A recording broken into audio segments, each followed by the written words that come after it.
afternoon, you guys. I hope you guys are doing well. It's 11:38 on the clock for me.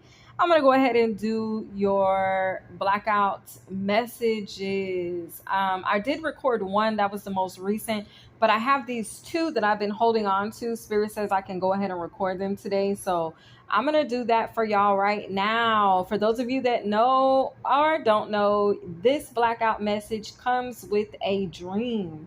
So let's go ahead and get into it. Y'all, I'm going to leave it up to your own interpretation, but I will call out things that stood out to me throughout this dream, and I'll tell this dream in detail as I experienced it. All right, you guys. So let's get into it without further ado. So, you guys, for this dream, it was crazy. I was some type of I'm gonna say a cadet, okay? And when I say cadet, I hope I'm using the right term, but it was like I was a law enforcement member in training, right? I was like in camp, all right? And there were several of us there. There were several other cadets that were there, okay, or other up and coming police officers in training, okay, confirmation. All right. So it was time for us to feed these two inmates. Okay.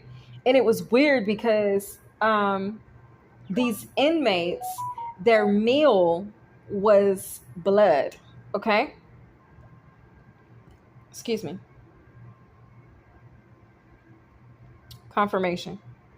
So their meal was actually blood. Okay, it was blood. Excuse me, spiritual belch. Excuse me, y'all. Sorry, that came out of the nowhere. um and so it was time for me to feed these inmates. It was my time, it was my turn. Okay, as each of us were to take turns feeding these two inmates. Now, one of these inmates, he stood out because he was huge, okay? He was absolutely huge, all right? And I couldn't, he was so huge, he didn't look like he didn't look like a regular man, okay? Like, he looked like a I don't want to call him a beast because he didn't. He had human features, but his body was beastly. Like, he just was big for no reason. Okay, imagine a big dude, a big swole dude, right? A big muscly man. But imagine him like times three or four. His height, his size, his appearance, the bulging of his veins, his muscles, just big, okay? Like, big and scary, all right? Not somebody that I would want to pick a fight with, all right? But he was quite big. The other one, he was a good size, but he wasn't nearly as big as the first inmate, okay? So they had already, through this like training program, they had already taught us how to feed these inmates, but it was more about the fact that they taught us like how to get the drink, the food with the blood, okay, for them, how to prepare it. But they didn't go into detail, or maybe I didn't pay attention, I don't know. I just know that when it was my turn, I had a hard time figuring out how the inmate wanted it. How did they want the blood? Where was I supposed to put it? What kind of container was it supposed to go in, right? So I had this jug of blood, and instead, like, because when I went into this space to feed these inmates, the inmates were not visible. Okay, I don't know, y'all. This is my dream. I'm telling y'all what happened. Okay, so don't judge me. But I went into this space to feed these inmates, and they were not visible. So I thought, okay, well, maybe if they smelled the blood, then maybe they would come.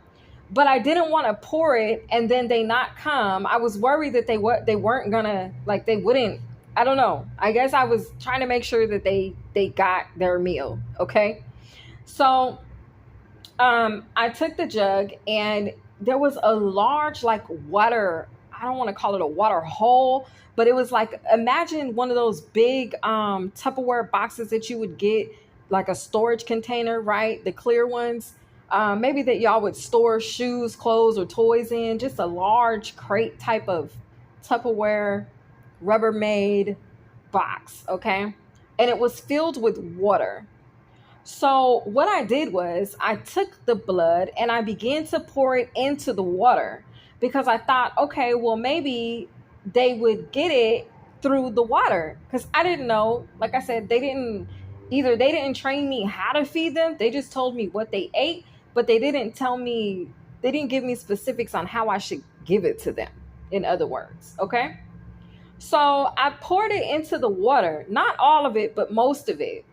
Now, when the large burly or yeah, the large beastly or burly looking inmate came towards me from out of wherever he was hidden, he became angry with me. He got irate with me, so much so to where I dropped the jug of blood and I took off. I locked the door behind me and I went back to join the other cadets, and I acted as if nothing happened.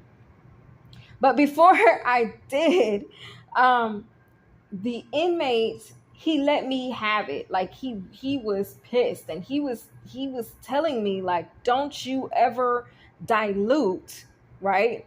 He was like, don't you ever dilute my blood. And I was like, what the heck? I'm like, well, I tried to explain myself to the inmate. He wasn't trying to hear it. And so I just, from that moment, was like, okay, noted. Okay, I will not dilute this blood. Okay, because that was a no, I guess.